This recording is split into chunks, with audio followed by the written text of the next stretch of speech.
장교인 여러분 안녕하십니까?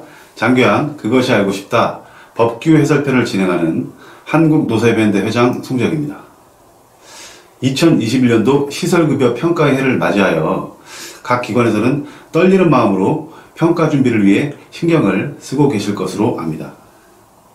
그렇지 않아도 코로나19와 백신 접종, 변이 코로나 바이러스 등으로 걱정스러운 일이 많았는데 국민건강보험공단이 잠정적으로 4월 이후로 평가 시작을 연기한다는 공지를 한 것으로 알려졌습니다.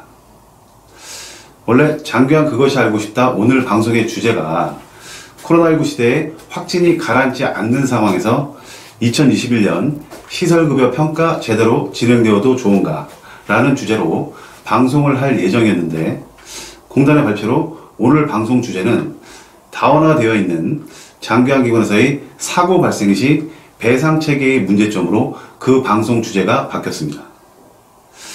평가 준비를 하시면서 살펴보니 평가지표 25 수급자의 알 권리 보장에서의 확인 기준에서 화재, 영업, 전문인 배상 책임 보험, 증권사본 개시 여부를 확인하고 노인장교양보험 홈페이지에 전문인 배상 책임 보험, 화재 또는 화재 외 안전사고 등의 배상에 필요한 손해배상책임보험 가입 사실을 게시하도록 하고 있습니다. 모든 장교양기관에서는 이 보험 가입 제도에 의하여 모든 기관이 의무적으로 가입하여 배상체계를 갖추고 있습니다. 하지만 현장의 상황에서는 이러한 법체계가 무시되고 원칙 없이 널뛰고 있습니다. 오늘 방송에서는 이러한 현상의 실태를 알아보겠습니다. 경기도 S시에서 장교양기관을 운영하는 A씨는 이만저만 걱정이 아닙니다.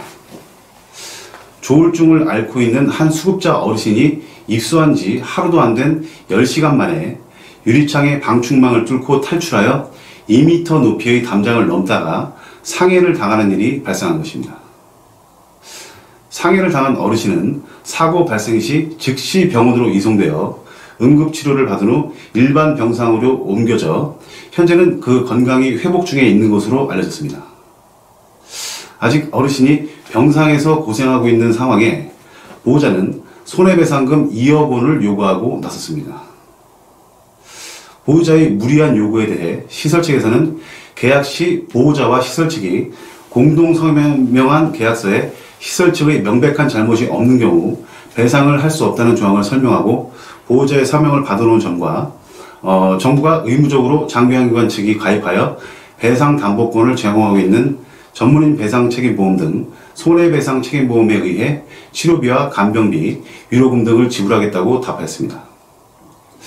이 말을 들은 보호자는 보험료에 의한 보상에 더하여 기관 측이 별도의 손해배상금 1억 원을 지급하라고 요구한 것입니다. 무리한 보호자의 요구에 응하기 어려운 시설 측이 응답을 하지 않는다는 이유로 보호자는 경찰에 고발을 하게 되고 시설 대표는 경찰의 조사를 받게 된 것입니다. 노인 장교양기관의 특성상 골절이나 추락 등 안전사고가 많이 발생하고 있는 것이 현실입니다.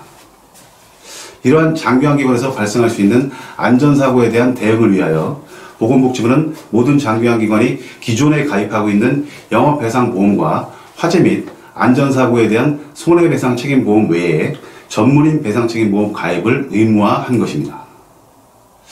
장교양기관에서의 사고 발생에 대한 배상책임보험 가입을 강제화하고 있는 법안은 사회복지사업법 제34조의 3 보험 가입 의무, 사회복지사업법 시행령 제18조의 3 보험 가입 의무, 노인장교양보험법 제34조의 5 보험 가입, 장교양급여 제공 기준 및 급여비용 산정 방법 등에 관한 고시 제10조 전문인 배상책임보험 가입, 동고시 제69조 전문인 배상책임보험 가입 예외, 보건복지부의 노인보건복지 사업 안내를 통해 규제화를 하고 있습니다.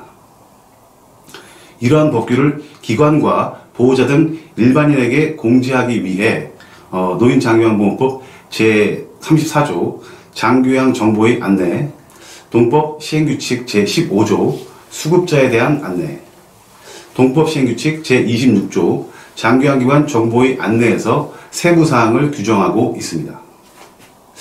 이 밖에도 상법상에서는 기관과 수급자와의 표준계약서에 손해배상에 대한 의무를 기술하고 있습니다.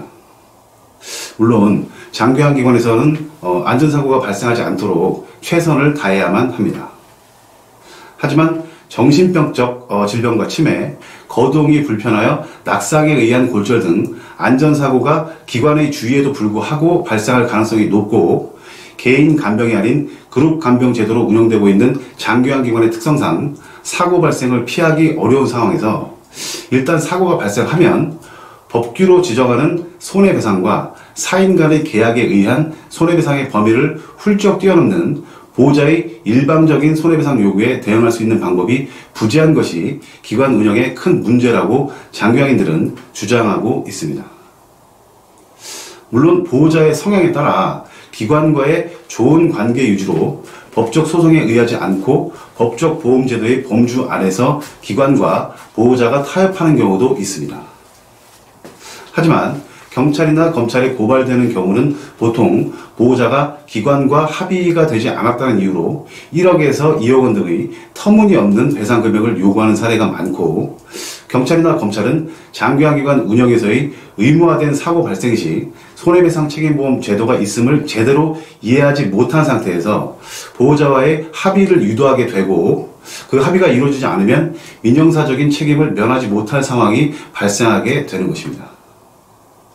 사회 정서상 노인 장교환기관의 운영에 대해서는 근로기준법이나 기타 관련 법규에서 노인 장교환보험법이 특별법으로 타 법령에 비해 이 노인 장교환보험법을 적용하는 사례가 많습니다.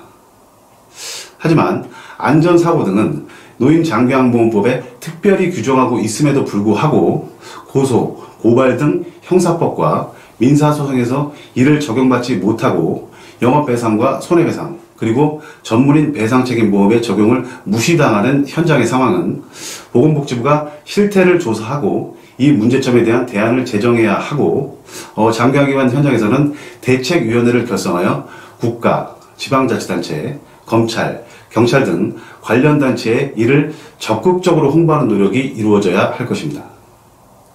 장교환인 여러분, 심각한 문제가 아닐 수 없습니다. 이 문제에 대한 해결의 공동 노력에 여러분들의 적극적인 참여를 바랍니다. 적극적으로 참여하지 않고 하늘에서 감이 그냥 떨어지는 것을 받아먹겠다는 생각은 더 이상 하시면 안 될 것입니다. 오늘 방송 여기서 마치겠습니다. 시청해주셔서 감사합니다. 프로의 감사합니다. 감사합니다.